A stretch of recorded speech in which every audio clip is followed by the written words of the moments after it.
എല്ലാ വർഷവും മാർച്ച് 22-നാണ് ലോക ജലദിനമായി ആചരിക്കുന്നത്.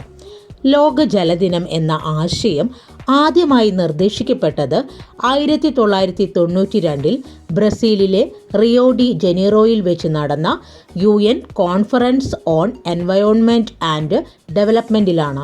ഇതേ തുടർന്ന് UN ജനറൽ അസംബ്ലിയുടെ നേതൃത്വത്തിൽ 1993 മാർച്ച് 22 മുതൽ എല്ലാ വർഷവും അന്താരാഷ്ട്ര തലത്തിൽ ജലദിനം ആചരിക്കുന്നു.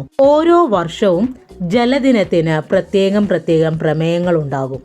2025 ജലദിന സന്ദേശം ഹിമാനികളുടെ സംരക്ഷണമാണ്. Glacier preservation. ഭൂമിയുടെ ജലചക്രത്തിൻ്റെ സന്തുലിതാവസ്ഥ പരിപാലിക്കുന്നതിൽ ഹിമാനികൾക്ക് നിർണായകമായ പങ്കുണ്ട്. മനുഷ്യരുൾപ്പെടെയുള്ള ജീവജാലങ്ങൾക്ക് ആവശ്യമായ ശുദ്ധജലത്തിൻ്റെ ഉറവിടം കൂടിയാണ് ഹിമാനികൾ. ആയതുകൊണ്ട് ഹിമാനികൾ അതിൻ്റെ സ്വാഭാവിക അവസ്ഥയിൽ നിലനിന്നെങ്കിൽ മാത്രമേ ഭൂമിയുടെ ആവാസ വ്യവസ്ഥയും നിലനിൽക്കുകയുള്ളൂ.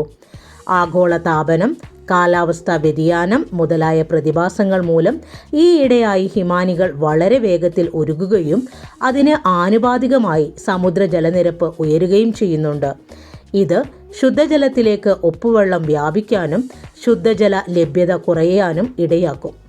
ആഗോളതലത്തിൽ ഉച്ചകോടികളിലും മറ്റും ഗൗരവമായ ചർച്ചകൾക്ക് വഴിവെക്കുന്ന ഈ പാരിസ്ഥിതിക പ്രശ്നത്തെ മുൻനിർത്തിയാണ് ഹിമാനികളുടെ സംരക്ഷണം എന്ന വിഷയം ജലദിനത്തിലും പ്രമേയമായി സ്വീകരിച്ചിരിക്കുന്നത്. 2024 ജലദിനത്തിൻ്റെ പ്രമേയം ലോക സമാധാനത്തിനായി ജലം എന്നതായിരുന്നു.